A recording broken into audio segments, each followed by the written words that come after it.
Em nome do Pai, do Filho e do Espírito Santo. Amém. Louvado seja o nosso Senhor Jesus Cristo, para sempre seja louvado. Salve Maria Imaculada. Com alegria estamos aqui mais uma vez, para partilharmos, para alimentarmos a palavra de Deus. Deus nos fala, e a palavra de Deus é alimento para a nossa vida, alimento que nos transforma, que nos cura, alimento que nos dá força para a caminhada do dia a dia. Hoje estamos na capela, nossa capela aqui. Aí você vai ficar contemplando hoje aí este altar. Você vai ouvir a palavra hoje, contemplando o altar. Você está vindo no altar, aí tem as 3 cruzes, o Calvário, né? Porque o altar é o lugar do sacrifício. Nós temos a imagem de São José, que é o padroeiro da nossa comunidade, nossa capela, a imagem de Nossa Senhora Conceição. O sacrário, não temos Jesus Eucarístico, apenas aqui o sacrário, para que daqui a um tempo, quando for da vontade de Deus, quem sabe, então já está pronto. E o crucifixo. O que acontece no altar do crucifixo está representado, que é o sacrifício de nosso Senhor Jesus Cristo. O Evangelho de hoje está em Lucas, no capítulo 9, versículo 43b, a segunda parte do versículo, até o 45. Peçamos ao Espírito Santo para que nos ilumine, para que nos dê os dons necessários, as graças necessárias, para que a palavra produza em nós frutos de conversão. Anúncio do Evangelho de nosso Senhor Jesus Cristo, segundo São Lucas. Glória a vós, Senhor. Enquanto todos se admiravam com tudo o que Jesus fazia, ele disse aos seus discípulos: gravai nos vossos ouvidos essas palavras. O Filho do Homem vai ser entregue às mãos dos homens. Eles, porém, não compreendiam o que ele dizia. Ficava-lhes encoberto, de modo que não podiam entender. E tinham medo de fazer perguntas sobre esse assunto. Palavra da salvação, glória a vós, Senhor. Jesus está preparando os seus discípulos, porque a partir do versículo 51, nós vamos ver que Jesus começa a subida para Jerusalém. Então, Jesus já vai preparando os seus discípulos para a paixão, para o que vai acontecer com ele, para o seu sacrifício. No capítulo 9, mesmo versículo 22, Jesus já começou a prepará-los. O Filho do Homem deve sofrer muito, ser rejeitado pelos anciãos, pelos sumos sacerdotes, pelos escribas, ser morto e ao terceiro dia ressuscitar. Com diversas passagens, diversas vezes, Jesus vai falando com os seus discípulos, com os seus apóstolos, sobre a sua paixão, sobre aquilo que é necessário que ele sofra para poder realizar a nossa redenção, para que possa, por nós, dar a vida para a nossa salvação. Então Jesus chama a atenção no Evangelho de hoje: gravai nos vossos ouvidos estas palavras. A importância, meu irmão e minha irmã, de gravar nos ouvidos do coração as palavras de nosso Senhor Jesus Cristo. Temos a palavra de Deus sempre conosco, lembrarmos da palavra, meditá-la, para que ela possa estar sempre viva em nós. Porque, veja bem o que Jesus vai dizer: o Filho do Homem vai ser entregue às mãos dos homens. Os discípulos, então, não conseguem compreender, diz Lucas, não compreendiam o que ele dizia. Jesus disse muitas vezes, aqui no versículo anterior, 22, ele diz, e Marcos, Mateus, ele vai falando, mas os discípulos tinham dificuldade de compreender tudo isso. Por quê? Porque para nós é muito difícil compreender o sofrimento. Muito difícil compreender as dores, problemas que nós vamos passar ou que os outros têm que passar. Para nós é difícil e nós muitas vezes queremos fugir disso. Queremos fugir do sofrimento, queremos evitar a todo custo. Sim, nós não somos masoquistas que gostamos de sofrer e nem Jesus era. Também Jesus não gostou de sofrer, não gostou de passar pela cruz. Não, não é isso. Mas era algo que era necessário. E tem muitas coisas na nossa vida que nos são necessárias também. Colaboram para a nossa salvação e para a salvação da nossa família, porque muitos problemas, sofrimentos que nos apresentam Deus tira um bem maior. Muitos problemas, sofrimentos que nós passamos é para a nossa salvação, para a nossa conversão ou da nossa família. Só que nós muitas vezes ficamos como os discípulos. Os discípulos ficaram, não compreendiam porque eles tinham medo de perguntar. Tinham medo de perguntar e talvez iam explicar com mais detalhes. E eles não queriam envolver, eles não queriam ainda, não estavam prontos para isso ainda. Para ver que Jesus, a quem eles estavam seguindo, ia morrer, ia dar a vida, eles iam perseguir, judiar, maltratar, flagelar, crucificar. Eles não compreendiam e nem queriam compreender. Só depois da ressurreição que eles vão compreender tudo isso. Vão compreender que muitos sofrimentos não são apresentados, mas são como que um carinho de Deus conosco.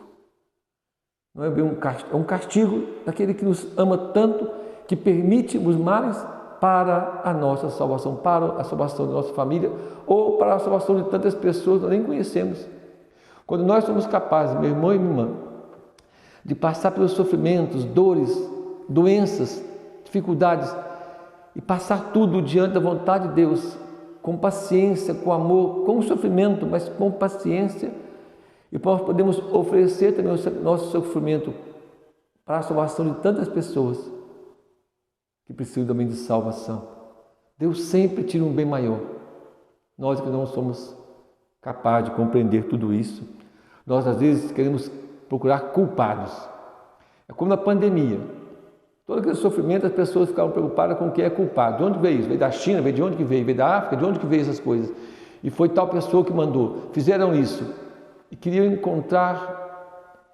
E o mundo até hoje não aprendeu nada com a pandemia, porque até hoje buscam culpados, até hoje tem sendo gente acusada por causa da pandemia. Ao invés de nós olharmos para todo o sofrimento e mudar de vida, buscar sermos pessoas melhores, valorizar mais a vida, nós continuamos brigando, xingando, arrogantes, presunçosos, mesquinhos, medíocres. O mundo até piorou depois da pandemia. Mas também, às vezes, nós passamos por sofrimentos pessoais, em família, e piora as coisas, em vez de melhorar, nós pioramos. Quando alguém morre, às vezes, na família, todo mundo se comove, se ajunta e fica, um com o outro, vamos mudar, de agora em diante nós vamos viver melhor, passa pouco, passa 2, 3 meses, tudo aquilo já passou, e nós voltamos para a nossa mesmice, voltamos para nossos apegos, egoísmos, voltamos para o mundo, para o pensamento mundano, e não tiramos um bem maior. Aquilo que Deus permitiu, que queria tirar um bem maior para a nossa vida, nós às vezes não deixamos, porque nós sempre queremos culpados. A família está brigando, é dividida, o culpado é isso, o culpado é aquele, é aquela. O problema financeiro veio crise, eu sei que fez isso, eu sei que fez aquilo outro, o outro fez aquilo. Nós tudo queremos culpados, queremos culpar alguém. Temos que ter um culpado para justificar nossos problemas, ou culpando nós mesmos, nos acusando o outro. Mas nós ficamos como os discípulos, temos medo de perguntar para o Senhor, meu Senhor, de tudo isso estamos sofrendo, o que queres de nós? Dá-nos força, Senhor, para podermos tirar um bem maior desse sofrimento. Dá-nos força, Senhor, para que essa doença, essa crise financeira, essa briga na minha casa, o álcool, as drogas, o sexo errado, os adultérios, tudo está acontecendo na minha casa, Senhor, tudo isso. Dá-nos sabedoria e fé para tudo viver bem e te entregar tudo, tirar um bem maior de tudo isso, Senhor. Com tudo isso, salva a minha família, com tudo isso, salva meu casamento, com tudo isso, salva a minha vida, com tudo isso, Senhor, salva-nos, Senhor, tem misericórdia de nós. Ao invés de nós rezarmos, ao invés de nós perguntarmos ao Senhor, ao invés de nós buscarmos a vontade de Deus em tudo, meu irmão, nós temos que aprender isso, a amar a vontade de Deus, desejá-la, e quando ela acontecer, amar. Como Jesus no horto, ele sofrendo, derramou lágrimas, ele mesmo disse, a minha alma está numa agonia mortal. Mas ele disse, não a minha vontade, mas a tua vontade. É isso. Temos que amar a vontade de Deus quando ela acontece. Desejá-la que ela aconteça. Quando ela acontecer, que eu a ame. Muitas vezes vai ser no horto, mas aí nós precisamos deixar nos modelar pelo Senhor. Deixar que o Senhor nos transforme, que Ele salve nossa família, nossa casa, nossos filhos, nossos familiares. Deixar de Deus agir na nossa vida, em meus problemas, sofrimentos, para que nós não fiquemos com as coisas encobertas. Por isso nós precisamos pedir ao Espírito Santo sempre que vem nosso socorro, que o Espírito Santo venha agir em nós, nos dando sabedoria, discernimento, a fé, para tudo enxergarmos a partir da vontade de Deus, à luz da palavra de Deus, enxergarmos à luz da ressurreição os fatos que acontecem na nossa vida e na nossa casa. Porque isso que era a dificuldade dos discípulos. Jesus falava com eles que ia morrer e ia ressuscitar no terceiro dia, mas eles ficavam fixados só na morte, no sofrimento. Nós já vivemos à luz da ressurreição. Então precisamos olhar o sofrimento à luz da ressurreição. Como Jesus disse lá, as mulheres estavam no túmulo chorando, e os anjos primeiro apareceram para ela e disse assim: por que vocês estão procurando entre os mortos aqueles que estão vivos? Muitas vezes somos assim, fixamos tanto olhar no sofrimento, na dor, na morte, e não conseguimos enxergar o ressuscitado, a ressurreição, não conseguimos enxergar a vida que está em nossa volta. E nós precisamos pedir ao Senhor a graça de enxergar a vida que está em nossa volta. Porque o Senhor vive, Ele está vivo e caminha conosco. Peçamos ao Senhor nesta manhã, meu irmão e minha irmã, a força do Espírito Santo, a sabedoria e a coragem para passar pelas dificuldades da vida, sofrimentos que todo mundo passa. Nós não somos melhores do que ninguém, nem piores. Todos nós passamos por problemas da vida, uns mais, outros menos, mas tudo são problemas, são sofrimentos. Mas que nós precisamos passar com a graça de Deus e com a graça dele aprender, buscar uma conversão, buscar a santidade de vida, buscar a conversão da nossa família. Peçamos ao Espírito Santo nesse sábado, pela intercessão de Nossa Senhora, que Ele possa agir em nós e possa nos levar a uma verdadeira conversão, a uma mudança de vida. Rogai por nós, Santa Mãe de Deus, para que sejamos dignos das promessas de Cristo.